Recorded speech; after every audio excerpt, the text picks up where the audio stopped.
Sem Medo de Viver, best-seller de Max Lucado, redescobrindo uma vida de tranquilidade e paz interior. Aqui quem faz a leitura é Késia Queiroz, pelo canal Academia Vida Exemplar. Vamos para mais uma leitura, capítulo 3. Medo de desapontar Deus. Deus está zangado comigo. Mateus 9:2. Tenha bom ânimo, filho, os seus pecados estão perdoados. Noble Dawes deixou a bola cair. Uma bola, um passe, um erro. Em 1941, ele deixou uma cair. E ela lhe persegue até hoje. Por minha causa, perdemos um campeonato nacional, diz.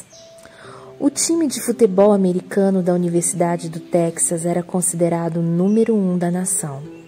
Na esperança de uma temporada invicta e uma vaga no Rose Bowl, eles jogaram contra o rival da liga, a Baylor University. Com uma vantagem de 7-0 no terceiro quarto, o quarterback de Longhorn lançou um passe em profundidade para um Dawes, cheio de espaço. A única coisa que eu tinha entre mim e o gol, lembra, eram 20 metros de grama. O arremesso estava na mira. Os torcedores de Longhorn ficaram de pé. O Dawes, certeiro, viu a bola e esticou os braços, mas ela escorregou. Baylor se organizou e empatou o placar com apenas alguns segundos de jogo. A equipe do Texas perdeu seu lugar no ranking e, consequentemente, sua chance no Rose Bowl. Abre aspas. Eu penso naquela jogada todos os dias, fecha aspas, admite Dawes. Não que ele não tenha outras memórias. Casado e feliz há mais de 6 décadas, pai, avô. Serviu a Marinha durante a Segunda Guerra Mundial. Apareceu na capa da revista Life com seus colegas de time do Texas. Interceptou 17 passes durante sua carreira na universidade, um recorde universitário. Ganhou 2 títulos NFL com os Philadelphia Eagles. O Texas High School Football Hall of Fame, Hall da Fama de Futebol Americano da Escola Secundária do Texas, e o Longhorn Hall of Honor, Hall de Honra de Longhorn, passaram a incluir o seu nome. A maioria dos torcedores se lembra das jogadas que Dawes fez e dos passes que ele pegou. Dawes se lembra do que ele não pegou. Uma vez, ao se encontrar com um novo treinador de Longhorn, Dawes lhe contou sobre a bola que perdeu. Já fazia 50 anos desde o jogo, mas ele chorou ao narrar o ocorrido. As memórias de passes perdidos demoram a ir embora. Criam um medo solitário, um medo de termos desapontado as pessoas, de termos decepcionado o time, de termos falhado. Um medo de que, quando precisaram de nós, não fizemos a nossa parte, de que os outros sofreram com as nossas atrapalhadas. É claro, alguns de nós ficariam felizes de trocar as nossas atrapalhadas pela de Dawes, se ao menos tivéssemos simplesmente deixado de pegar um passe. Se ao menos tivéssemos simplesmente decepcionado um time de futebol. Eu sempre converso com um camarada que, como ele próprio admite, desperdiçou a primeira metade da sua vida. Abençoado, com mais talento do que bom senso, fez inimigos e dinheiro na velocidade da luz. Agora, sua vida se assemelha a temas muito cantados em tristes músicas country. Casamento arruinado, filhos com raiva, seu fígado funciona como se tivesse sido banhado em vodka. E foi. Quando conversamos, seus olhos correm de um lado para o outro como um homem ouvindo passos. Seu passado persegue como um exército. Nossas conversas voltam à mesma órbita. Aspas. Será que Deus pode algum dia me perdoar? Fecha aspas. Ele me deu uma esposa e eu estraguei tudo. Ele me deu filhos e eu estraguei tudo. Eu tento dizer a ele: sim, você falhou, mas você não é um fracasso. Deus veio por pessoas como nós. Ele absorve as minhas palavras do mesmo modo como o deserto absorve um aguaceiro. Mas na próxima vez em que eu o encontrar, ele precisa ouvi-las de novo. O solo ressecado do medo precisa de chuvas frequentes. Eu me correspondo com um prisioneiro. Na verdade, ele escreve muito mais. Ele tem 3 a 5 anos para refletir sobre seus erros financeiros. A vergonha e a preocupação se alternam, dominando as páginas. Vergonha pelo erro, preocupação com as consequências. Ele decepcionou a todos que ama, incluindo Deus. Teme que já tenha pecado para além da paciência de Deus. Ele não é o único. O poço de graça de Deus deve ter um fundo, argumentamos. Uma pessoa tem limite das vezes em que pode pedir perdão, diz nosso bom senso. Desconte cheques demais de misericórdia e mais cedo ou mais tarde um deles vai bater sem fundos. O demônio adora essa linha de pensamento. Se ele conseguir nos convencer de que a graça de Deus tem fundos limitados, chegaremos a uma conclusão lógica. A conta está vazia. Deus trancou a porta da sua sala do trono. Bata o quanto quiser, ore o quanto quiser, não há acesso a Deus. Esse não há acesso a Deus libera uma colmeia de preocupações. Somos órfãos, desprotegidos e expostos. O céu, se existe, foi removido do itinerário. Vulneráveis nesta vida e amaldiçoados na próxima. O medo de decepcionar Deus tem dentes. Mas Cristo tem fórceps. Em sua primeira referência ao medo, ele arranca os dentes do medo, dizendo, em Mateus 9:2, tenha bom ânimo, filho, os seus pecados estão perdoados. Note como Jesus coloca ânimo e pecados perdoados na mesma frase. A bravura começa quando o problema do pecado está resolvido? Vejamos. Jesus disse essas palavras a uma pessoa que não podia se mover, um paralítico deitado em sua maca. O homem deficiente não podia levar o cachorro para passear ou dar uma corridinha no quarteirão. Mas ele tinha 4 amigos e seus amigos tinham um palpite. Quando eles ouviram que Jesus estava visitando sua cidade, puseram seu amigo em uma maca e foram ver o mestre. Uma audiência com Cristo poderia fazer bem a seu amigo. Não havia mais lugares para se sentar na residência onde Jesus falava. As pessoas se sentavam nas janelas, amontoavam-se nas portas. Dava para imaginar que o próprio Deus estava fazendo a aparição de Cafarnaum. Sendo o tipo de pessoas que não desistem tão facilmente, os amigos bolaram um plano. Não podendo levá-lo até Jesus por causa da multidão, removeram parte da cobertura do lugar onde Jesus estava e, pela abertura no teto, baixaram a maca em que estava deitado o paralítico, conforme diz Marcos 2,4. Foi uma estratégia arriscada. A maioria das pessoas não gostam que removam o telhado de suas casas. A maioria dos paraplégicos não gosta de uma descida por uma corda através do buraco de um telhado. E a maioria dos mestres não gosta de um espetáculo no meio de sua aula. Não sabemos a reação do dono da casa ou do homem da maca. Mas sabemos que Jesus não se opôs. Mateus não pinta exatamente um sorriso em seu rosto. Cristo lhe deu uma bênção antes que lhe pedisse. E deu uma bênção que ninguém esperava. Lembre-se, tenha bom ânimo, filho, seus pecados estão perdoados. Nós não esperaríamos palavras diferentes? Tenha bom ânimo, filho, sua perna está curada. Sua paralisia se foi. Inscreva-se na corrida de São Silvestre. O homem tinha os membros firmes como um espaguete, no entanto Jesus lhe ofereceu misericórdia, não músculos. O que ele tinha na cabeça? Simples. Ele estava pensando no nosso pior problema, o pecado. Ele estava pensando no nosso pior medo, o medo de falhar com Deus. Antes de Jesus curar o corpo, o que também fez, tratou da alma. Tenha bom ânimo, filho, seus pecados estão perdoados. Pecar é desconsiderar Deus, é ignorar seus ensinamentos, é negar suas bênçãos.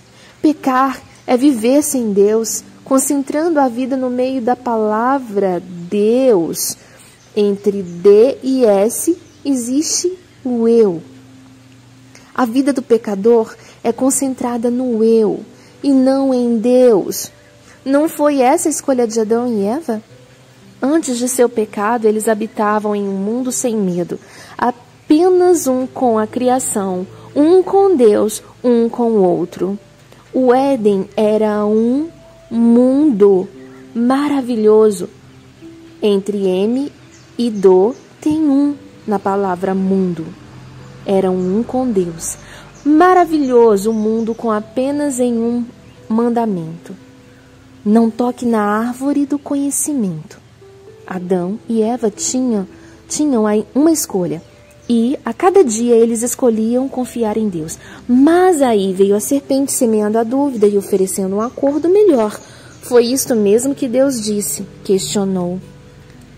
Vocês, como Deus ofereceu. De uma hora para outra, Eva passou a ter medo. Alguns dizem que ela foi orgulhosa, rebelde, desobediente. Mas antes disso, ela não teve medo? Medo de que Deus não estivesse dando tudo, de que ela estivesse perdendo alguma coisa? Medo de que o Éden não fosse bastante? De que Deus não fosse salvá-los? Suponha que ela e Adão tivessem desafiado esses medos, que tivessem se recusado a dar solo às sementes da dúvida da serpente. Você está errado, seu réptil. Nosso Criador nos forneceu provisões para cada necessidade. Uma suposição. Para cada necessidade nossa. Não temos razão para duvidar dele. Volte para o buraco de onde você veio.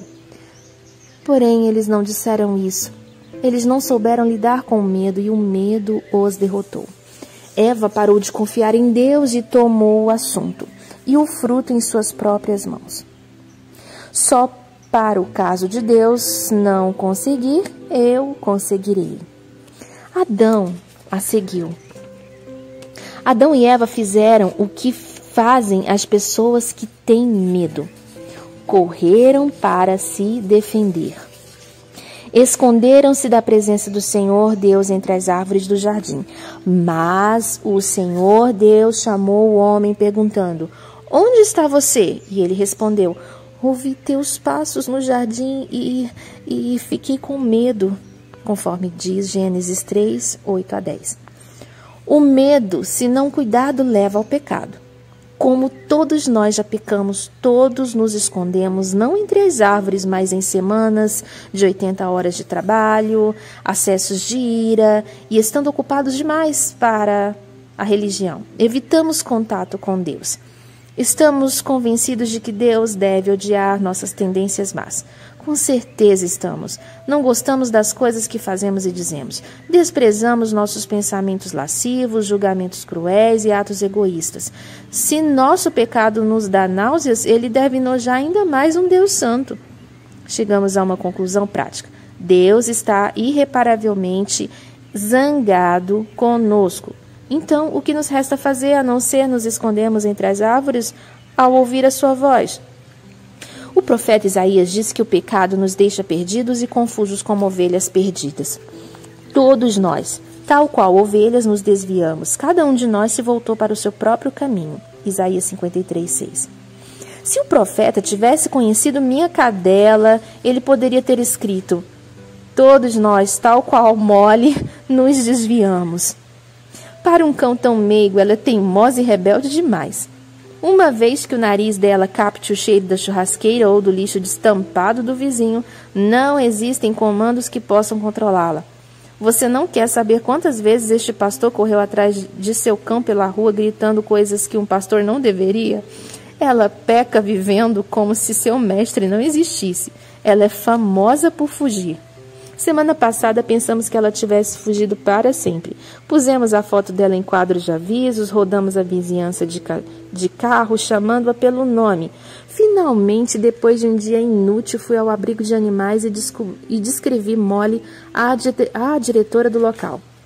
Ela me desejou boa sorte e apontou para um prédio que parecia um quartel com um aviso de cães fugitivos na porta.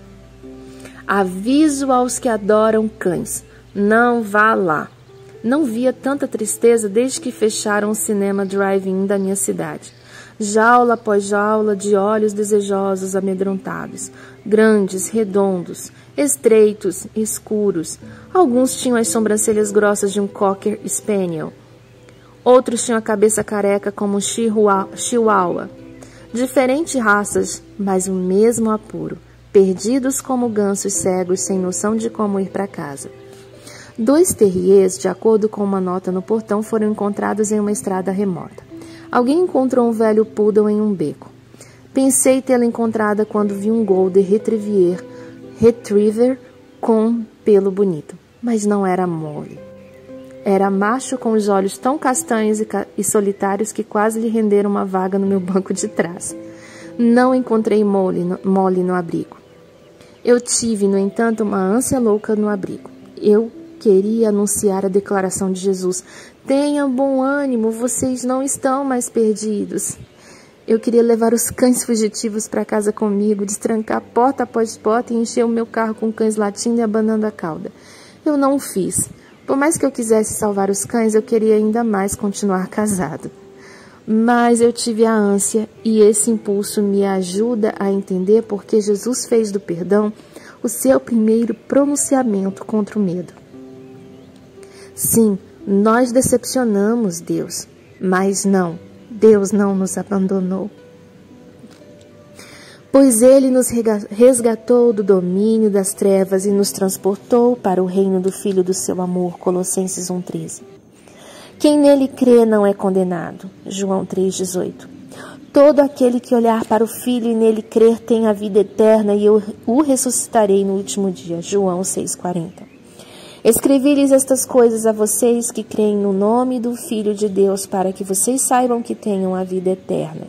1 João 5,13. Jesus nos ama demais para deixar em dúvida em relação à sua graça. Seu perfeito amor expulsa o medo. 1 João 14,18. Se Deus amasse com um amor imperfeito, teríamos grandes motivos para nos preocupar. O amor imperfeito mantém uma lista de pecados e a consulta o tempo todo. Deus não mantém uma lista dos nossos erros. Seu amor expulsa o medo porque ele expulsa o nosso pecado. Amarre seu coração a essa promessa e aperte o nó. Lembre-se das palavras da Epístola de João. Pois se o nosso coração nos condenar, Deus é maior do que o nosso coração e sabe todas as coisas. 1 João 3,20. Quando você se sentir sem perdão, deixe os sentimentos de lado. As emoções não votam. Volte para as Escrituras. A palavra de Deus tem preferência sobre a autocrítica e a autodúvida. Como Paulo disse a Tito, porque a graça de Deus se manifestou salvadora a todos os homens. É isso que você deve ensinar, nos exortando-os, repreendendo-os com toda a autoridade. Ninguém o despreze. Tito 2:11 e 15. Você conhece a graça de Deus? Então você pode amar com coragem, viver robustamente. Você pode pular de trapézio em trapézio. A rede de segurança dele vai amparar a sua queda. Nada fomenta a coragem como um entendimento claro da graça. E nada fomenta o medo como uma ignorância da misericórdia. Posso falar abertamente? Se você não aceitou o perdão de Deus, você está condenado ao medo. Nada pode salvá-lo da percepção atormentadora de que você desconsiderou o seu Criador e desobedeceu à sua instrução. Nenhum remédio, conversa motivadora, psiquiatra ou bem material pode acalmar o coração do pecador. Você pode amansar o medo, mas não pode removê-lo. Só a graça de Deus pode. Você já aceitou o perdão de Cristo? Se não tiver, faça-o. Se confessarmos os nossos pecados, Ele é fiel e justo para perdoar os nossos pecados e nos purificar de toda a injustiça, conforme diz 1 João 1,9. Sua prece pode ser simples assim: amado Pai, eu preciso de perdão. Eu admito que me afastei de vós. Por favor, me perdoe. Coloco minha alma nas vossas mãos e a minha confiança na vossa graça. Por intermédio de Jesus, eu oro. Amém. Tendo recebido o perdão de Deus, viva perdoado. Jesus curou as suas pernas, então ande. Jesus abriu a jaula do canil, então saia. Quando Jesus o liberta, você está realmente livre. Mas você pode precisar silenciar alguns galos. Booker T. Washington relata uma história útil do dia em que sua mãe fez isso. Todas as manhãs em sua jovem vida, ele, juntamente com todos os escravos da plantação, era acordado pelo cantar de um galo. Muito antes de o dia nascer, o barulho incômodo preenchia as senzalas, lembrando Washington e seus companheiros trabalhadores de saírem da cama e partirem para os campos de algodão. O cantar do galo passou a simbolizar a sua vida ditada pelos longos dias e pelo trabalho árduo.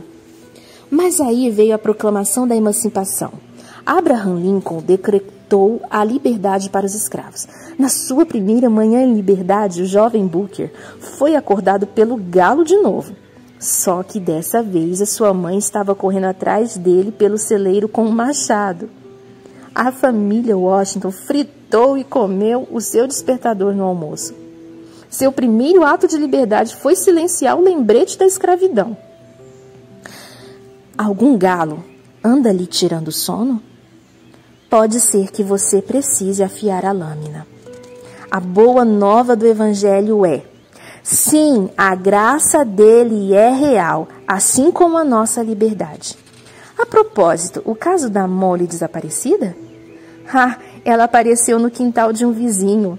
Acabou que ela não estava tão longe de casa quanto todos temíamos.